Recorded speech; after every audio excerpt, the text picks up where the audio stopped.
Avez-vous déjà remarqué que certains sportifs de très haut niveau semblent pris de troubles obsessionnels compulsifs quand il s'agit d'arriver dans des moments critiques ou des moments décisifs?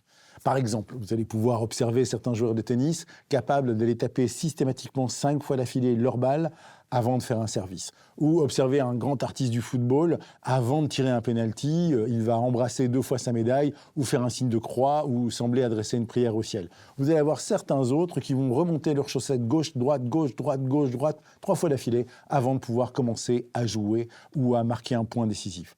Tout ceci n'est pas un hasard. Ça ne relève pas du tout de la psychiatrie, mais simplement de la psychologie de base. Notre cerveau aime les rituels parce que les rituels lui donnent un bénéfice, lui donnent un avantage, et les commerciaux feraient bien de s'en inspirer. D'ailleurs, les meilleurs commerciaux que j'ai pu accompagner ont eux-mêmes développé, sans comprendre pourquoi ils le faisaient, des rituels tout à fait spécifiques.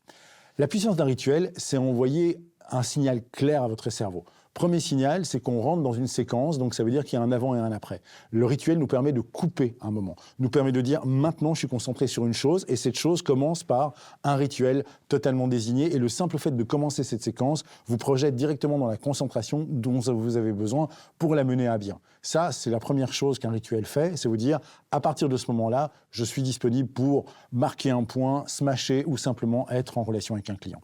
Le deuxième rôle d'un rituel, c'est nous mettre dans une boucle de contrôle, voire même de succès. Parce que ces petits éléments, quand vous les répétez, vous ne pouvez pas échouer. On ne peut pas échouer à taper 5 fois sa balle. On ne peut pas échouer à remonter ses chaussettes. Par contre, si c'est le début d'une action que je réussis déjà, alors mon cerveau interprète le fait qu'en l'ayant fait, il y a de fortes chances que la suite se passe bien.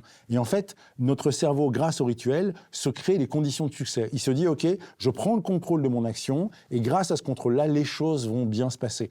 Et on le connaît, nous-mêmes, enfants, nous avions des rituels. On se disait que si on croisait 5 fois une voiture rouge, on aurait des bonnes notes. Ou si on arrivait à sauter 2 ou 3 carreaux du trottoir, on arriverait à avoir un bon point ou une remarque positive d'un professeur. Eh bien, c'est exactement les mêmes rôles. Notre cerveau a besoin de faire des actions qui sont possibles pour pouvoir abaisser le stress et augmenter la possibilité de réussir des actions plus difficiles.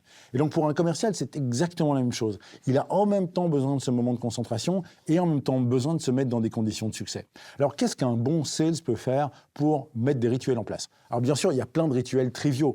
J'en connais qui ont la patte de lapin attachée au rétroviseur ou qui ont un objet fétiche. C'est tout à fait, ça fonctionne tout à fait bien. J'en connais d'autres qui seront plus candidats à se répéter un mantra de succès par exemple, en disant je vais sortir avec cette affaire, je vais revenir avec ce client, je vais le faire. Ces mantras fonctionnent aussi comme des rituels, ils fonctionnent même très bien. D'autres encore font de la projection, d'autres encore s'imaginent déjà sortis du rendez-vous avec le client avec le sourire, ou s'imaginent le client ayant déjà commencé à acheter et content de l'avoir fait. Ça aussi, en fait, ce sont des rituels qui peuvent fonctionner et qui vous projettent en plus dans une vision pleine de succès. Après, vous avez des rituels très utiles. Je connais des commerciaux qui sont incapables de démarrer un rendez-vous sans avoir, par exemple, répété 5 fois d'affilée le nom du client pour l'avoir bien en bouche et pour pouvoir commencer le rituel. J'en connais d'autres qui ne peuvent pas aller dans un rendez-vous si on n'a pas une ultime fois relu leurs notes ou consulté la fiche client ou récapitulé leur état de commande avant de rentrer chez le client. Et tout ça fonctionne très bien parce que non seulement ça vous donne plus de pouvoir en rendez-vous, mais en plus, ça déclenche la séquence psychologique du rituel qui vous rendra meilleur à terme. Alors observez-vous et choisissez vos rituels utiles, mais mettez des rituels en place si vous voulez devenir un commercial performant. On se retrouve bientôt dans une prochaine consultation de Dr Sales et n'oubliez pas que la santé de votre entreprise dépend avant tout de la santé de vos ventes.